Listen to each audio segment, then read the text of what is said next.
Good afternoon dear student. MA fourth semester geography के paper first geography of health के अंतर्गत आज हमें पढ़ना है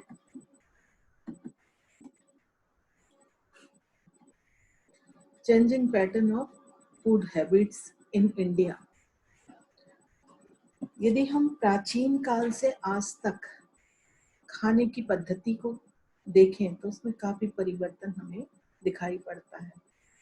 और प्रारंभ में व्यक्ति घुमंतु जीवन यापन करता था। उस समय वो पूर्णतः प्रकृति पर आधारित था, कच्चा मांस का सेवन करता था और प्राकृतिक फलों का सेवन करता था, और इस तरह से वो पूर्णतः प्रकृति पर आधारित था।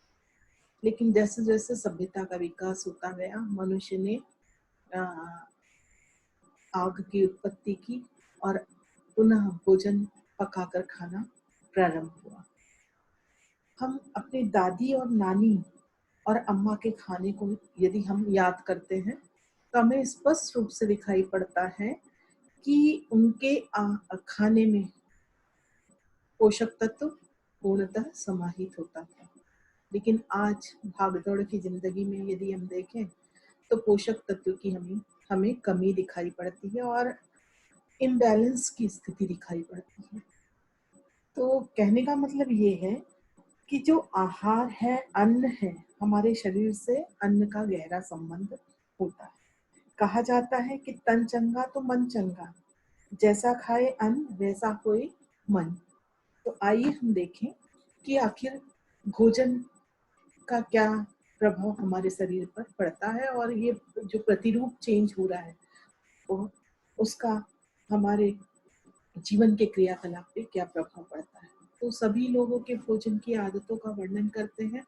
तो फूड हैबिट्स वह तरीका है जिसमें लोग अपने लिए उपलब्ध खाद्यान्न पदार्थों का चयन करते हैं, खाना बनाते हैं, परोसते हैं और खाते हैं। भोजन की आदतें एक जाति समूह से दूसरे और एक देश से दूसरे देश में भिन्न होता है।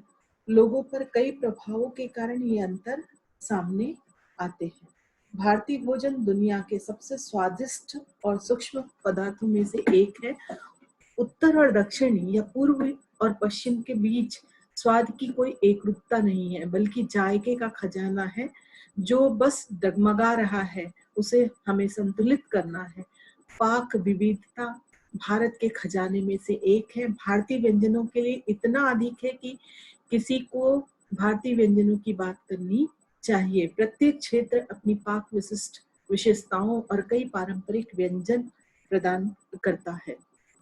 आइए भूगोल में देखें तो भूगोल के संदर्भ में भूगोल में जलवायु, वनस्पति, जीवों और धर्म ने पारंपरिक व्यंजनों को प्रभावित किया है। व्यक्तिगत सांस्कृतिक इन सीमाओं के भीतर अद्वितीय प्राथमिकताएं और परिवर्तन भी करती है। मानव विज्ञानी जेरेमी मैकेंजी ने देखा है कि आज पृथ्वी पर शिकारी जनजाति है, खानाबदोश लोग जो खेती नहीं करते हैं और केवल वही खा सकते हैं जो प्रकृति की पेशकश है। हमारी संस्कृति के भवन खंड भोजन है और भोजन की आदतें यह न केवल शरीर बल्कि मन से संबंधित है। समाज और आध्यात्मिक सद्भाव और अच्छा पोषण के लिए भोजन आवश्यक है। भोजन की आदतें निरंतर स्वास्थ्य की कुंजी है। स्वास्थ्य पर भोजन का प्रभाव एक सतत प्रक्रिया है। भोजन की आदतें हमारे शरीर को बहुत प्रभावित करती है। भोजन की आदतें सकारात्मक रूप से, नकारात्मक रूप से स्वभाव में महत्वपूर्ण भूमिका निभाती है। धार्मिक भोजन का नैतिक और दार्शनिक महत्व होता है। भारत में मन और शरीर का स्वास्थ्य सार्वभौमिक है। आहार और स्वास्थ्य के बीच अटूट संबंध है। आधुनिक वैज्ञानिक अनुसंधान अब कई दक्षता की पुष्टि कर रहा है। भारतीय खाद्य आदतों में बहुत संबंध पाया जाता है। इस संबंध के अस्तित्व पर चर्चा की जाए तो यहाँ 4 प्रमुख लिंक की सहायता से, अर्थात भारतीय भोजन की आदतें, भोजन और शिष्टाचार, खाद्य प्रतिबंध भारत की प्रमुख अवधारणा में से एक है। भारत में भोजन प्रतिरूप देखें तो प्रति व्यक्ति प्रतिदिन के रुझान ऊर्जा और प्रोटीन की खपत से है। प्रति व्यक्ति दैनिक वसा सेवन बढ़ रहा है, अनुशंसित से बहुत अधिक है। आहार भत्ता ग्रामीण भारत प्रति व्यक्ति दैनिक खपत सबसे कम 30% की, जो MPCE मतलब मंथली पर कैपिटा एक्सपेंडिचर जो वर्ग है वह 30% से कम के हैं और उनकी जो ऊर्जा की खपत है वो 1811 किलो कैलोरी है। जबकि शहरी क्षेत्रों के लिए भारत प्रति व्यक्ति प्रतिदिन प्रोटीन 47.5 ग्राम और वसा 27.8 ग्राम है। ऊर्जा के लिए खपत 1745 किलोग्राम है, 35 किलो कैलोरी है, सॉरी। वर्तमान स्तर तीनों पोषक तत्व ऊर्जा, प्रोटीन और वसा का सेवन की तुलना में बहुत कम था। अखिल भारतीय औसत और दैनिक न्यूनतम खपत की आवश्यकता है। भारत भोजन में अनाज का योगदान ग्रामीण और शहरी दोनों में ऊर्जा प्रोटीन का सेवन करने के लिए इसमें कमी आई। यह गिरावट काफी हद तक रही है अमीर खाद्य पदार्थों द्वारा प्रतिस्थापन के कारण, जैसे दूध और उसके उत्पाद, तेल और वसा। विविध खाद्य उत्पादन में विविध भोजन में हिस्सा ऊर्जा और प्रोटीन के स्रोत बहुत अधिक है। इसके अलावा ज्यादातर यदि हम देखें तो फास्ट फूड है, प्रोसेस फूड है, शक्कर, पेय पदार्थ आदि ग्रामीण क्षेत्रों की तुलना में शहरी क्षेत्रों में ज्यादा निहितार्थ है। गृहस्थी में भोजन का सापेक्ष महत्व और बदलाव एक महत्वपूर्ण व्यय का हिस्सा है। तो आइए हम देखें कि भारत में ग्रामीण और शहरी क्षेत्रों में भोजन पर कितना व्यय किया जाता है। तो भारत के लोग ग्रामीण क्षेत्रों में भोजन पर खर्च औसतन मासिक का लगभग 48.6% खर्च करता है, जबकि शहरी क्षेत्रों में 38.5% भोजन पर खर्च करते हैं। 1972 के मध्य खाद्यान्न पदार्थों का खर्च का जो हिस्सा है भारत के ग्रामीण 33% और शहरी 40% क्षेत्र पोषक सुरक्षा विश्लेषण दोनों में गिरावट आई है। 2011-12 अवधि के दौरान गैर खाद्य वस्तुओं पर व्यय ग्रामीण और शहरी दोनों ही क्षेत्रों में वृद्धि हुई है और 2004-5 के बाद से सबसे गरीबों में भोजन पर खर्च का हिस्सा ग्रामीण क्षेत्रों में 9% और शहरी क्षेत्रों में भी 9% आई है। सामाजिक आय समूहों में अंतर, एक सोशल ग्रुप के आधार पर विश्लेषण किया जाए तो हम देखते हैं कि प्रतिदिन कम ऊर्जा का सेवन सबसे अधिक था। वंचित सामाजिक समूहों के बीच जैसे अनुसूचित जाति, अनुसूचित जनजाति और ओबीसी दोनों ग्रामीण और शहरी क्षेत्रों में आबादी प्रति व्यक्ति प्रतिदिन तीनों में ऊर्जा की खपत कम है।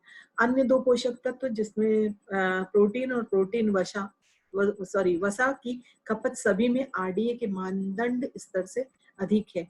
दैनिक के संदर्भ में या प्रतिदिन के संदर्भ में सबसे कमजोर ऊर्जा की खपत के साथ वंचित सामाजिक समूहों और दैनिक प्रोटीन और वसा का प्रति व्यक्ति सेवन न्यूनतम आवश्यकता से अधिक है।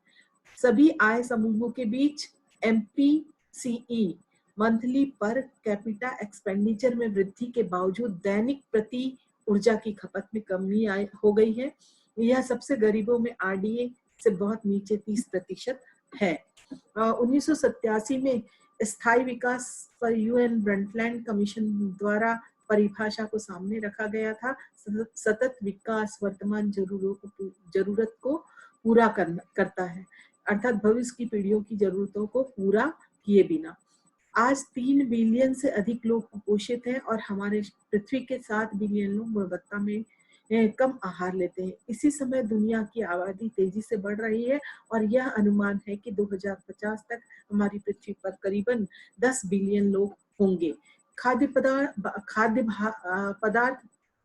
भारत में खाद्य संरक्षण पैटर्न 1990 के दशक की शुरुआत में आर्थिक परिवर्तन के बाद से भारत ने भोजन में बड़े पैमाने पर बदलाव का अनुभव किया। ग्लोबलाइजेशन के साथ भारत में भोजन प्रतिरूप में बड़ी तेजी से परिवर्तन आया। यह इस स्लाइड के माध्यम से बताने का प्रयास किया जाएगा। उपभोग स्वरूप विशेष रूप से मोटे अनाज के सेवन में कमी आई है। खाद्यान्न पदार्थों की खपत में विशेष रूप से थोड़ी वृद्धि आई है। ग्रामीण भारत में ये परिवर्तन सामाजिक आर्थिक समूहों में अलग अलग है, जिनमें अंतर समूह समानता के निहितार्थ है। जबकि प्रति व्यक्ति आय में वृद्धि के साथ कुछ के लिए अनाज की खपत में कमी की उम्मीद है। यह ध्यान रखना महत्वपूर्ण है कि अनाज को ऊर्जा का सबसे अच्छा स्रोत माना जाता है और वे शरीर को महत्वपूर्ण पोषक तत्व भी प्रदान करते हैं, लेकिन उनमें कुछ सूक्ष्म पोषक तत्वों की कमी होती है, जैसे कि विटामिन, खनिज। शरीर में इन सूक्ष्म पोषक तत्वों की अपर्याप्तता परिणाम स्वरूप स्वास्थ्य जोखिम बढ़ सकता है। हृदय रोगों से, सेर्वोवास्कुलर की घटना मोटापा रोग आदि उत्पन्न हो सकते हैं। समाज में फास्ट फूड की उपलब्धता बढ़ी है। मांस, शराब, सफेद चावल, चीनी, वसा की खपत में वृद्धि और शारीरिक गतिविधियों में गिरावट सामाजिक जीवन शैली के विस्फोट की ओर जाता है। उक्त रक्तचाप, मधुमेह, मोटापा रोग आदि अधिक है। खाद्य आदतों के पहलू के साथ अपनी जड़ों अपने स्वास्थ्य को बिगाड़ता है। भारतीय लोगों में स्वास्थ्य के बिगड़ने का कारण स्वास्थ्य खाना पकाने के साथ नई चिंता का एक विषय बन गया है। चलिए देखें भोजन की आदतें। भाग दौड़ की जिंदगी में हम सब कुछ करते हैं पर अपने शरीर का ख्याल नहीं रखते। हमें कार्यालय जाना है तो हम अपना फोन रिचार्ज करते हैं, वॉलेट को चेक किया करते हैं। आपने अपने शरीर के लिए क्या जरूरी है कभी सोचा? नहीं। हमारे लिए जरूरी है सुबह उठकर पानी पीना। पानी पीने से शरीर की गंदगी साफ होती है। एक इंसान के मन का रास्ता पेट से निकलता है। जैसा हो अन्न वैसा हो मन, ऐसे हमारे बुजुर्ग कहा करते थे। ये बिल्कुल सत्य है। बचपन से ही हमें संस्कार दिए जाते हैं या हमने देखा है कि भारतीय भोजन हमारे शरीर के लिए महत्वपूर्ण है। लेकिन सत्य तो यह है कि हमें जब भूख लगती है तो हम अपने वॉलेट के से 10 रुपए निकाला और चिप्स का एक पैकेट लिया। क्या हम चाहते तो 10 रुपए में 2 केले आ सकते थे जो हमारे शरीर के लिए आवश्यक है, लेकिन ऐसा नहीं।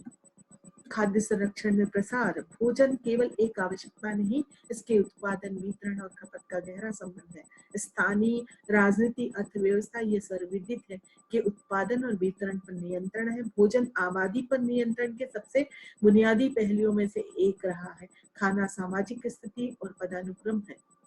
सामाजिक विविधता और असमानता की उपस्थिति में भोजन अक्सर समाज के बीच की सीमाओं का एक महत्वपूर्ण पहलू बन जाता है। आइए हम देखें कि conceptual framework for understanding the possible causes of low food consumption and poor nutritional status. बहुत सारे ऐसे कॉजेज हैं जो मिलके किसको, हमारे फूड कंजप्शन को प्रभावित करते हैं और जिससे हमारा एनर्जी इनटेक और न्यूट्रिएंट जो इनटेक है वो प्रभावित होता है और जिसके कारण हमारा न्यूट्रिशनल स्टेटस प्रभावित होता है। एक फ्लो चार्ट के रूप में इसमें दिखाया गया है। इसमें फैक्टर्स यदि हम देखें तो फैक्टर्स में socio economic and political environment, national level population, education, micro economy, policy environment, natural resource, endowment, agriculture sector, market condition. फिर सब नेशनल लेवल में देखें तो house hold characteristic, livelihood system, social institutions, cultural attitude.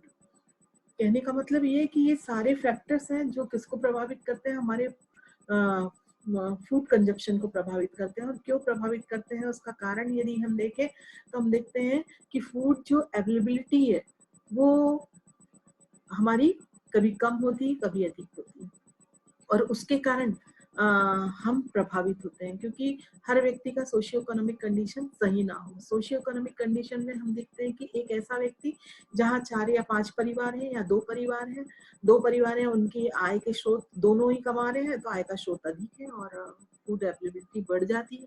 जबकि socio economic condition में हम देखें कि ऐसे भी परिवार हैं जहाँ पर 4 या 5 या 10 एक फैमिली में रहते हैं और कमाने वाला एक व्यक्ति, और लो इनकम होने के कारण फूड अवेलेबिलिटी क्या हो जाती है, कम हो जाती है। इसके अलावा यदि हम देखें प्रोडक्शन कम होता है, आयात यदि हम कम करते हैं, यूटिलाइजेशन ज्यादा होता है तो उसकी रेट में क्या हो जाती है, वृद्धि हो जाती है। और ये सारी चीजें किसको प्रभावित करती है, हमारे फूड कंजप्शन को प्रभावित करती है। उसके साथ ही साथ देखें स्टेबिलिटी ऑफ फूड, इसमें हम देखते हैं सप्लाई एक्सेस की यदि हम बात करते हैं, अगर एक्सेस है तो उसका जो रेट है वो कम हो जाता है और सप्लाई कम है तो उसका रेट क्या हो जाता है, बढ़ जाता है। तो वो भी हमारे किसको प्रभावित करता है, फूड कंजप्शन को प्रभावित करता है और अलग अलग इनकम ग्रुप इससे प्रभावित होते हैं। और एक्सेस ऑफ फूड यदि हम देखें तो फूड लेने का जो तरीका है, ट्रेंड है, लेवल है, परचेसिंग पावर है, मार्केट इंटीग्रेशन है, एक्सेस टू मार्केट है, ये सारे मिलकर किसको, फूड कंजप्शन को प्रभावित करते हैं। और इसके अलावा हम देखते हैं कि ये जो फूड कंजप्शन है केवल इन तीनों से ही प्रभावित नहीं होता है बल्कि इसके अलावा यदि हम देखें तो हमारी जो केयर प्रैक्टिस है, चाइल्ड केयर है, फीडिंग प्रैक्टिस है, न्यूट्रिशन एजुकेशन है, फूड प्रिपरेशन है, ईटिंग हैबिट्स है, intra house hold food distribution है, ये सारी चीजें किसको प्रभावित करती है? फूड कंजप्शन को प्रभावित करती है। इसके अलावा हाइजीनिक पॉइंट ऑफ व्यू से यदि हम देखें तो हेल्थ और सैनिटाइजेशन है, उसमें देखें तो वो फूड यूटिलाइजेशन, अगर गंदे एरिया में है, वहाँ का एनवायरनमेंट अच्छा नहीं है, पानी अच्छा नहीं है, प्रदूषित खाद्य है, तो ऐसी स्थिति में उस फूड को इंटेक करने के साथ बॉडी क्या होगा, हमारा सही या सकारात्मक रूप से बॉडी का विकास नहीं होगा। तो ऐसी स्थिति में हम देखते हैं कि हमारा जो फूड कंजप्शन है वो इन सारी बातों से प्रभावित होता है, और जिसके कारण एनर्जी इनटेक, न्यूट्रिएंट इनटेक, ये दोनों हमारे क्या हो जाते हैं, कभी कम कभी अधिक हो जाते हैं, इम्बैलेंस की स्थिति होती है, और हमारा न्यूट्रिशनल स्टेटस क्या होता है, प्रभावित होता है। तो चलिए हम देखते हैं आगे। क्लासिफिकेशन ऑफ वेरियस, एक सेकंड, ये दिख नहीं रहा है, हाँ ये है फूड प्रोडक्शन के संदर्भ में है, और पूरे जो इंडिया है उसको 15 एग्रोक्लाइमेटिक रीजन में डिवाइड किया गया है, और ये है यदि हम देखें तो western Himalaya region, eastern Himalaya region, lowest Gangetic plain region, middle Gangetic plains region, upper Gangetic plains region है, ट्रांस जेनेटिक प्लेन्स रीजन है, eastern plateau and hilly region है, central plateau and hilly region है, western plateau and hilly region है, southern plateau and hilly region है, east coast plain hilly region है, west coast plain and ghat region है, Gujarat plains है, hills reason है, western dry region है, और अंतिम है आईलैंड रीजन है। और यदि हम छत्तीसगढ़ की बात करें तो छत्तीसगढ़ आता है 7th जोन में, जो eastern plateau and hills region के अंतर्गत है।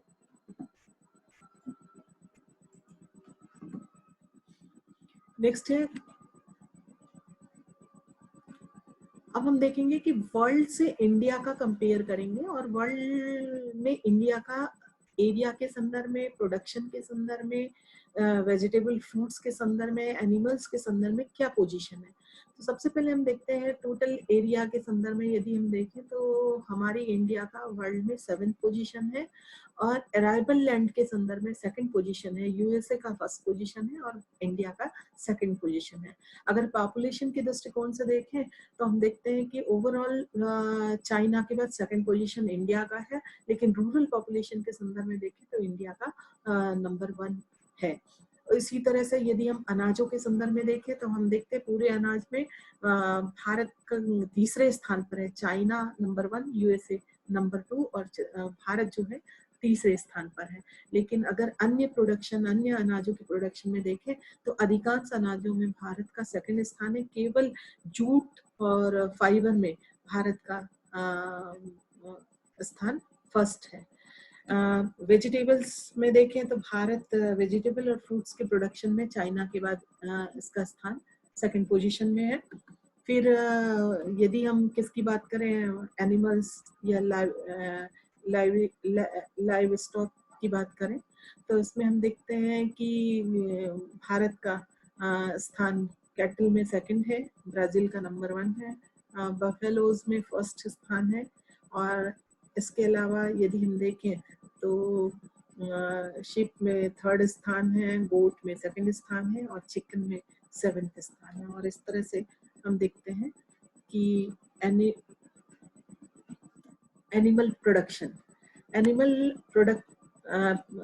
एनिमल प्रोडक्ट्स की बात करेंगे, प्रोडक्शन नहीं, सॉरी, एनिमल प्रोडक्ट्स की बात करेंगे, जैसे मिल्क है, एग है, मीट है, इसमें भारत का क्या स्थान है। तो मिल्क में भारत 1st स्थान पे है, एग में भारत 3rd स्थान पे है, और मीट में भारत 6th स्थान पे है। आइए हम देखें percentage distribution of household by household types. Household types की यदि हम बात करते हैं तो हाउसहोल्ड टाइप्स में हमें ये दिखाई पड़ता है कि भारत अभी भी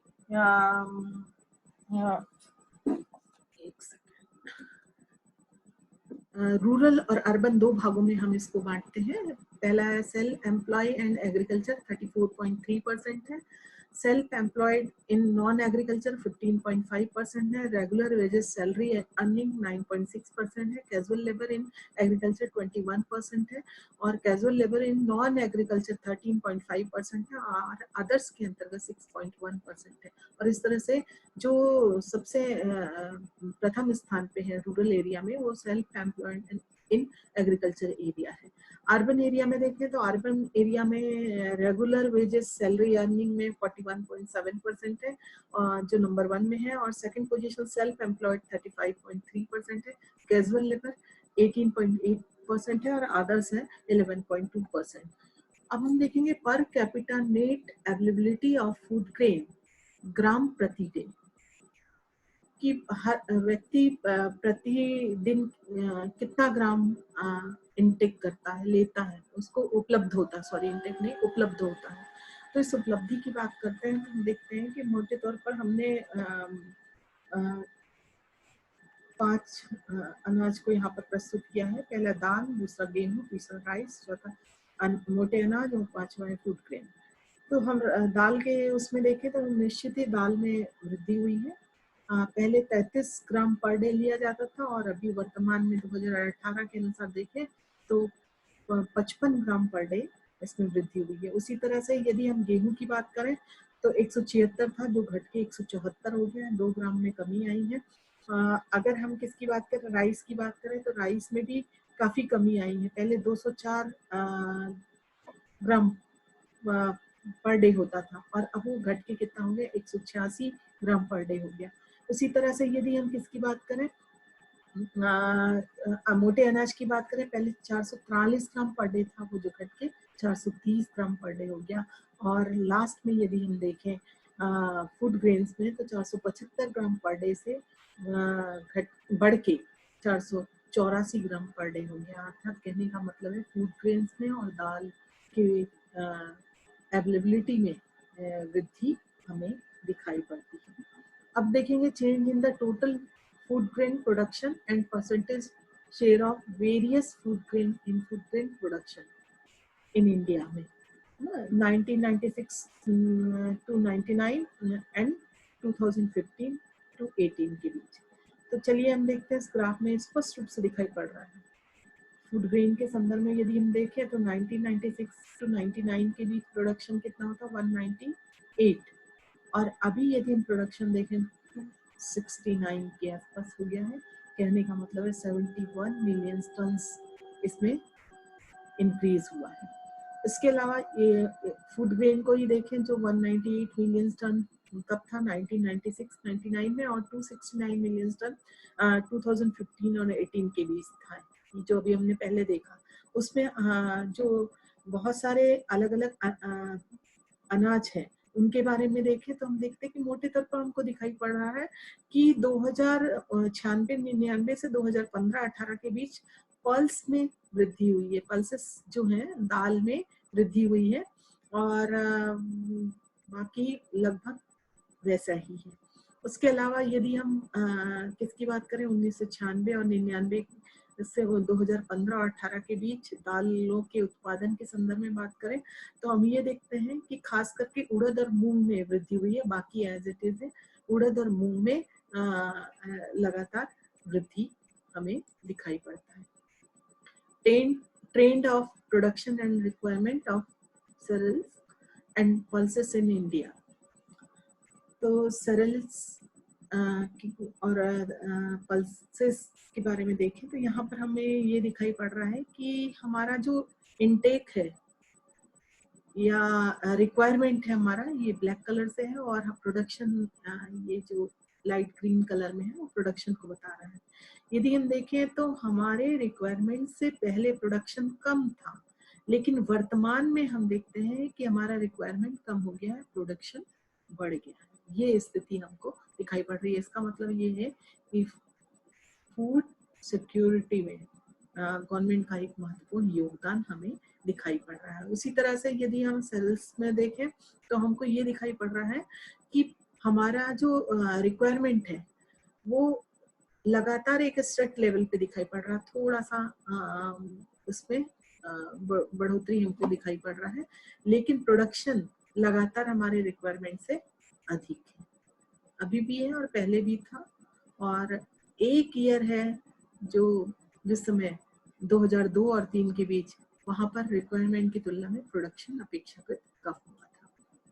अब हम क्षेत्रीय विविधता देखें, राइस के प्रोडक्शन में, व्हीट के प्रोडक्शन में, अलग अलग जो अनाज है उनके प्रोडक्शन में देखें, तो ये सारे देखने के पीछे यही है कि हमारा जो फूड अवेलेबिलिटी है वो किस तरह से प्रभावित हो रहा है और जिसके कारण हमारा न्यूट्रिशन लेवल प्रभावित हो रहा है। तो चलिए हम देखते हैं कि 2017 में जो राइस का प्रोडक्शन है वो किस तरह से था। तो 2017 में हम देखते हैं कि 3000 से अधिक, 3001 या 3001 किलोग्राम पर हेक्टेयर से अधिक जो एरिया है वो मोटे तौर पर पंजाब, हरियाणा, तेलंगाना और आंध्र प्रदेश इसके अंतर्गत आते हैं। बाकी भारत के सारे समस्त जो राज्य हैं वो इसके नीचे है। सबसे कम यदि हम देखें तो मध्य प्रदेश में हमें दिखाई पड़ रहा है 1000 या 1000 से 1 किलोग्राम प्रति हेक्टेयर कम पाया जा रहा है। नेक्स्ट है कोर्स सेरेल्स, मोटे अनाज के संदर्भ में देखें तो यहाँ पर हम देखते हैं मोटे अनाज 4001 किलोग्राम प्रति हेक्टेयर जो उपज है या उससे अधिक उपज कहाँ पर, आंध्र प्रदेश और पश्चिम बंगाल तथा पंजाब में हमें दिखाई पड़ रहा है। इसके अतिरिक्त यदि हम देखें अधिकांश जो भारत है वो उससे नीचे है और सबसे कम यदि हम देखते हैं तो सबसे कम हमको केरल में दिखाई पड़ रहा है, जहाँ पर 1000 किलोग्राम या 1000 से नीचे किलोग्राम प्रति हेक्टेयर किसका, मोटे अनाज का उत्पादन हो रहा है। फिर हम देखेंगे दाल किलोग्राम प्रति हेक्टेयर यदि हम उत्पादन की तुलना करें तो हम देखते हैं कि केवल हिमाचल प्रदेश है जहाँ पर 2000 किलोग्राम प्रति हेक्टेयर उस या उससे अधिक दाल का उत्पादन केवल कहाँ हो रहा है, हिमाचल प्रदेश में। और बाकी जगह हम देखें तो लगभग दाल का उत्पादन कम है और अधिकांश भारत में दाल का उत्पादन 500 किलोग्राम प्रति हेक्टेयर से कम हमें दिखाई पड़ रहा है। Trend of food grain productivity India 2000 से 2017 के बीच यदि हम देखें, हम देखते हैं फूड ग्रेन के प्रोडक्टिविटी का जो ट्रेंड है वो क्रमशः अप एंड डाउन वाली स्थिति दिखाई पड़ रही है और वर्तमान में बढ़ा हुआ दिखाई पड़ रहा है। पहले प्रोडक्शन था 2001 में हम देखें तो 1629 किलोग्राम प्रति हेक्टेयर था और अभी ये बढ़ के कितना हो गया है, 2129 किलोग्राम प्रति हेक्टेयर हो गया है। उसी तरह से यदि हम पर कैपिटा पर डे इनटेक देखें तो हमें इससे एक न्यूट्रिशन लेवल पता चलेगा और इस आधार पर हम मोटे तौर पर एनर्जी है, प्रोटीन है और फैट है, इन तीनों का कंपेयर करेंगे। हम देखते हैं सबसे पहले कि जो ट्रेंड है वो पर कैपिटा पर डे इनटेक किसका है, एनर्जी का है, वो 1983 से 2011-12 के बीच। तो यहाँ पर हमारे पास दो एरिया है, एक रूरल एरिया और दूसरा अर्बन एरिया। जब हम रूरल एरिया कहते हैं तो उसका रिक्वायरमेंट अलग होता है और अर्बन एरिया का रिक्वायरमेंट अलग होता है। हमने संतुलित आहार वाले लेक्चर में देखा था कि हर व्यक्ति के किसके आधार पर, एज के आधार पर, सेक्स के आधार पर और एक्टिविटी के आधार पर एनर्जी या कैलोरी की अलग आवश्यकता होती है। तो इसी आधार पर यदि हम देखें तो रूरल एरिया की एक्टिविटीज अलग होती है, अर्बन एरिया की एक्टिविटीज अलग होती है, उनका रिक्वायरमेंट भी अलग हो जाता है। तो रूरल एरिया में हम देखते हैं कि आरडीए लेवल कितना है, 2155, जबकि अर्बन एरिया में कितना है, 2090। आरडीए मीन्स रिकमेंडेड डाइटरी, ये Indian council of medical research के नॉर्म्स के अनुसार कितना है, 2155 और 2090 है। अगर इस आधार पर हमारा इंटेक देखें तो हम देखते हैं रूरल एरिया में इंटेक कम है, लगातार इंटेक कम है। थोड़ा सा वर्तमान समय में यदि हम देखें तो थोड़ा लगभग उसके बराबर आया है, जबकि अर्बन एरिया में भी कंटिन्यू हमें कमी दिखाई पड़ रहा है और वर्तमान में ये लगभग जो आरडीए है उसके करीब है। उसी तरह से यदि हम प्रोटीन इंटेक की बात करें, प्रोटीन इंटेक रूरल एरिया में हमारा रिक्वायरमेंट क्या है, आरडीए कितना है 48 ग्राम्स, जबकि अर्बन एरिया में कितना है 50 ग्राम्स। इस रिक्वायरमेंट से दोनों ही एरिया में प्रोटीन का इंटेक अधिक हो रहा है। अब हम देखेंगे कि पर कैपिटा पर डे जो इंटेक है एनर्जी का, वो आपके इकोनॉमिक कंडीशन के आधार पर जो पूरेस्ट है उनके लिए, या जो लोवेस्ट 30% एमपीसीई क्लास है। एमपीसीई मतलब मंथली पर कैपिटा एक्सपेंडिचर करने वाले जो लोग हैं 30% से कम, उसको पूरेस्ट ग्रुप के अंतर्गत रखा गया है। और इसमें हम देखते हैं इनका इंटेक देखें तो रूरल एरिया में कितना है 2155 और अर्बन एरिया में 2090। इसके पहले स्लाइड में हमने देखा था। यहाँ पर हम क्या देख रहे हैं, इनका इंटेक काफी कम है। यहाँ भी वही स्थिति दिखाई पड़ रही है, दोनों ही एरिया में जितनी एनर्जी लेनी चाहिए उतनी एनर्जी उनको उपलब्ध नहीं हो रहा है। चलिए प्रोटीन इंटेक के संदर्भ में देखें। प्रोटीन इंटेक के संदर्भ में यदि हम देखते हैं, प्रोटीन नहीं फैट इंटेक के संदर्भ में यदि हम देखते हैं, तो फैट इंटेक में हमको क्या दिखाई पड़ रहा है कि जो हमारा आरडी है वो कितना है 28 ग्राम और यहाँ 26 ग्राम है आरडीए। रूरल एरिया में अधिक है, अर्बन एरिया में कम है। लेकिन हमारा जो इंटेक है उसके ग्राफ को यदि हम देखते हैं तो यह इससे लगभग 0.5 ग्राम कम है रूरल एरिया में, जबकि अर्बन एरिया में कई गुना अधिक है। अर्बन एरिया में बहुत अधिक है। Per capita per day intake of protein by background characterized in rural India. अगर रूरल इंडिया में हम एक सोशल क्लासिफिकेशन के आधार पर प्रोटीन के इंटेक को देखें तो हमको किस तरह से दिखाई पड़ता है, चलिए हम देखते हैं। यहाँ पर हम देखते हैं कि जो लोवेस्ट ग्रुप है जो 30% एमपीसीई के अंतर्गत आते हैं, उसमें यदि हम देखें तो हमारा आरडीए रिक्वायरमेंट कितना है, हमने पिछले उसमें देखा था 2099 सॉरी हाँ 2099 और इंटेक कितना हो रहा है आप देख लीजिए 1802। सोशल ग्रुप में यदि हम देखें, सोशल ग्रुप में 3 है, एक एसटी है, दूसरा एससी है और तीसरा अदर्स बैकग्राउंड जो क्लासेस हैं इसको 3 ग्रुप में ले लिया गया है। अगर एसटी में देखें और एससी में देखें, तीनों में ही हमारे आरडीए लेवल से अपेक्षाकृत कम है। उसी तरह से यदि हम हाउस होल्ड टाइप्स के आधार पर देखें, अभी हमने पिछले स्लाइड में देखा था हाउस होल्ड टाइप्स अलग अलग हैं रूरल एरिया अर्बन एरिया में, तो उस हाउस होल्ड टाइप्स में इंटेक यदि हम देखें तो उसमें भी काफी अंतर दिखाई पड़ रहा है।